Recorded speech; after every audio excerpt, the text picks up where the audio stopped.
Hello student, यहाँ पर हम एक्सरसाइज 1.2 के आगे प्रॉब्लमों की बात करेंगे।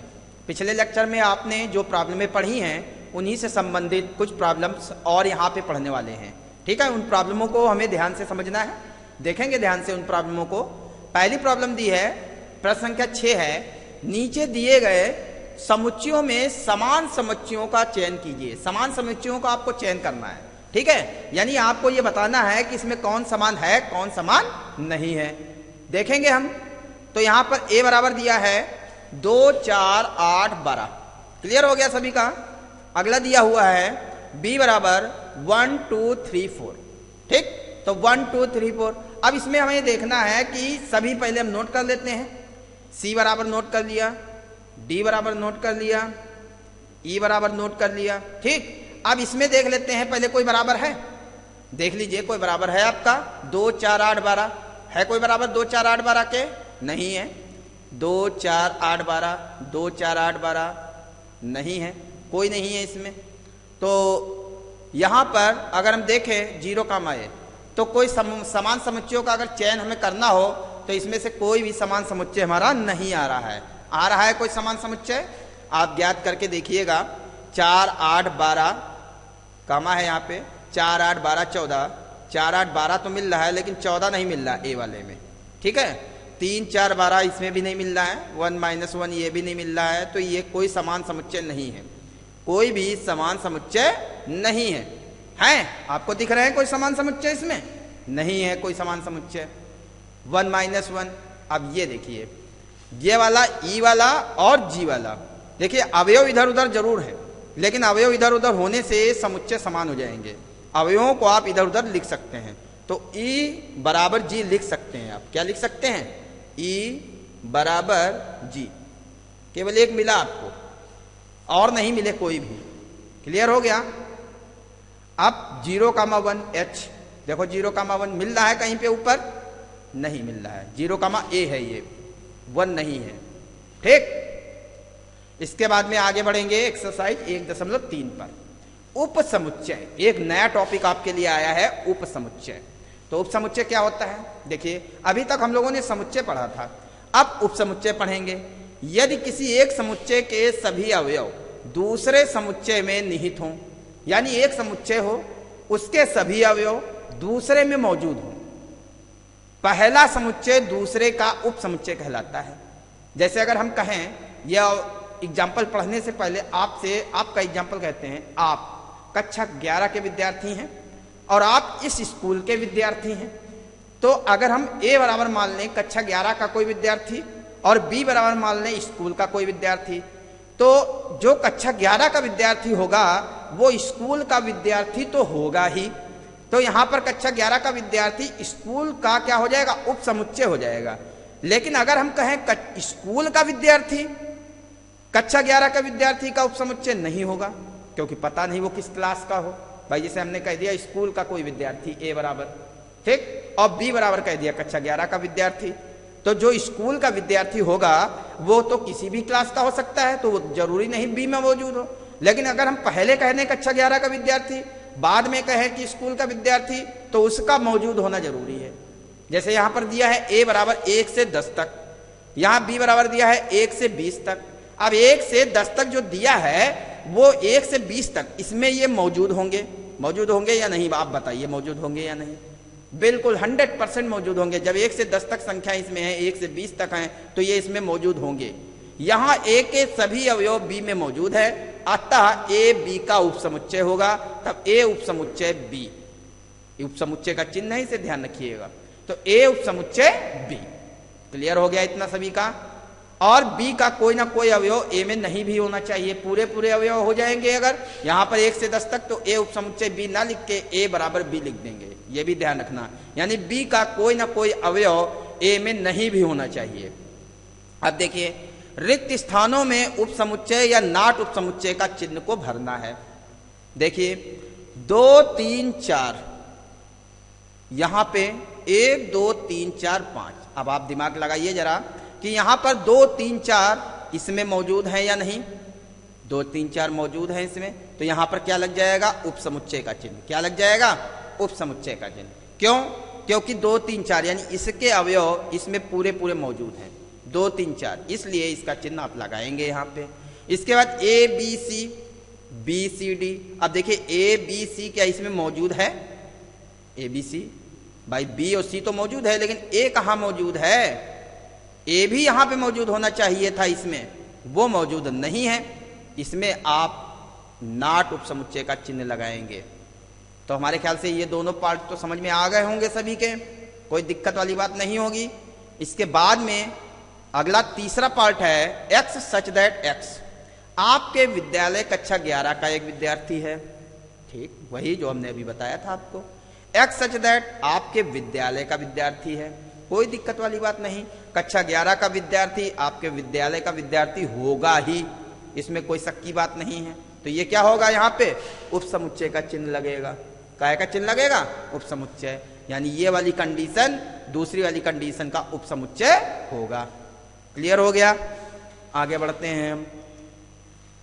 आगे आपके प्रश्न दिए हैं एक्स सच दैट एक्स किसी समतल में स्थित एक वृत्त है। ध्यान देना यहाँ पे है, किसी समतल में स्थित एक वृत्त है, और एक्स सच दैट एक्स एक समान समतल में स्थित एक वृत्त है जिसकी त्रिज्या 1 इकाई है। आप किसी वृत्त को आप बना दीजिएगा, आपने वृत्त बना दिया, ठीक। अब इस वृत्त को आप जरा गौर कीजिएगा, इस वृत्त पर, कि जो ये वृत्त बना है क्या इसकी त्रिज्या क्या हमें मालूम थी 1 इकाई है? पता नहीं कितनी है इसकी त्रिज्या। रेडियस कुछ भी हो सकती है इसकी, मान लो 2 इकाई हो इसकी। यहां पे कह रहा है कि इसकी त्रिज्या 1 इकाई है, तो ये तो किसी तरीके से संभव नहीं हो सकता है। हो सकता है भाई, एक समान समतल में एक वृत्त जिसकी त्रिज्या 1 इकाई है, 1 इकाई है, और इस वाले वृत्त की अगर 2 इकाई हुई पहले वाले वृत्त की, तो ये 2 सेंटीमीटर वाला वृत्त इस 1 सेंटीमीटर वाले वृत्त में कैसे स्थिर हो सकता है? हो सकता है किसी तरीके से? संभव ही नहीं है। तो ये आपका नाट उपसमुच्चय हो जाएगा, कोई दिक्कत वाली बात नहीं होनी चाहिए। एक्स किसी समतल में स्थित एक त्रिभुज है, एक दूसरी कंडीशन में एक समान समतल में स्थित एक आयत है। संभव ही नहीं, एक त्रिभुज एक आयत में स्थित नहीं हो सकता। हो सकता है? नहीं, नाट उपसमुच्चय।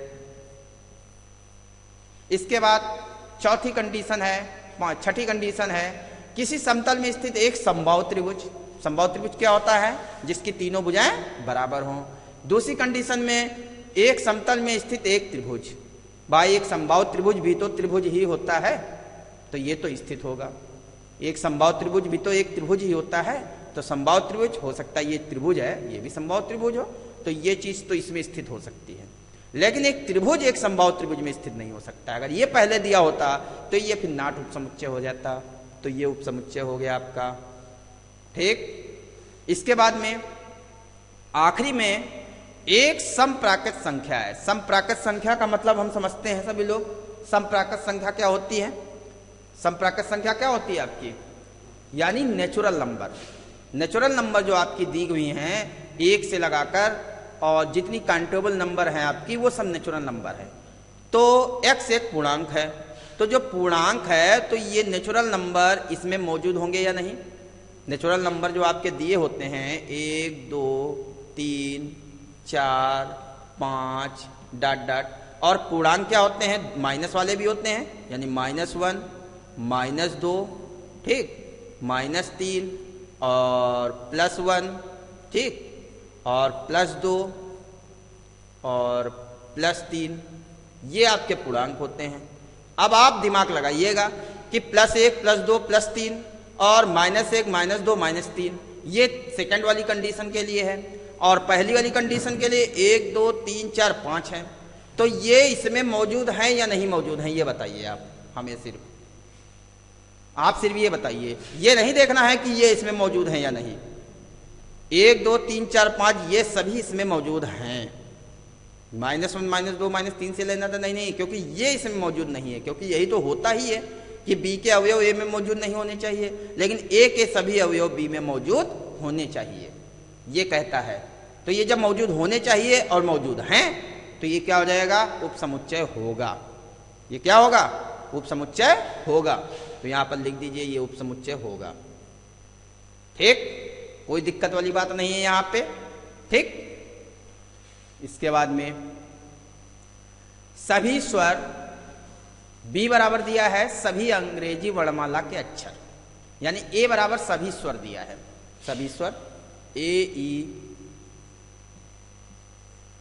आई ओ यू, ये हो गए आपके सभी स्वर। और बी बराबर आपका क्या हो गया, बी बराबर हो गया सभी, यानी ए से जेड तक।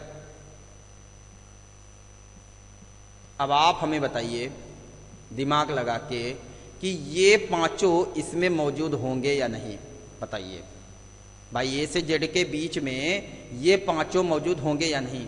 100% मौजूद होंगे।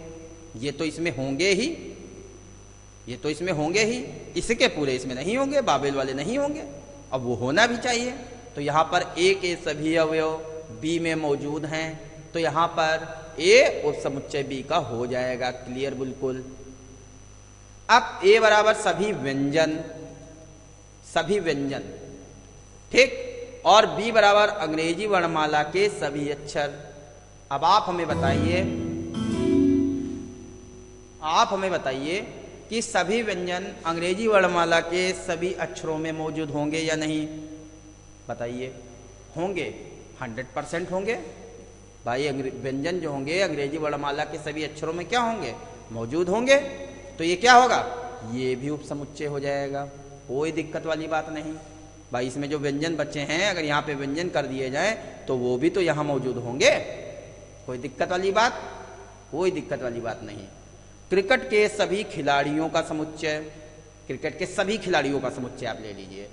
सभी बल्लेबाजों का समुच्चय, अब देखिए यहाँ पे बात उसने कह दी है थोड़ा अलग। सभी खिलाड़ी क्या समुच्चय, यानी सभी खिलाड़ी क्या सभी बल्लेबाज हो सकते हैं? आप बताइए जरा हमें। सभी खिलाड़ी क्या सभी बल्लेबाज हो सकते हैं? इसमें तो बैट्समैन के अलावा तुम्हारे जो है गेंदबाज भी आएंगे, विकेट कीपर भी आएंगे, और भी लोग आएंगे। तो और इसमें केवल बल्लेबाज कह रहा है। अगर ये कंडीशन इधर कह देता और ये कंडीशन इधर कह देता तो संभव था ये उपसमुच्चय होता, क्योंकि सभी बल्लेबाज सभी खिलाड़ी तो हैं ही, लेकिन सभी खिलाड़ी सभी बल्लेबाज नहीं हो सकते, कभी भी नहीं हो सकते। तो इसलिए यहां पर ए नाट उपसमुच्चय बी के होगा। समझिएगा आप कि यहां पर ए बी का नाट उपसमुच्चय होगा। कोई दिक्कत वाली बात यहां पे किसी को?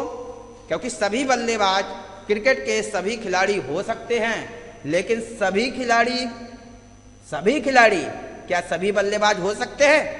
नहीं हो सकते। तो हमारे ख्याल से आपको ये लेक्चर बहुत अच्छे से समझ में आया होगा, सवाल अच्छे से क्लियर हो गए होंगे, बहुत अच्छे से हमने सरल तरीके से आपको समझाए हैं।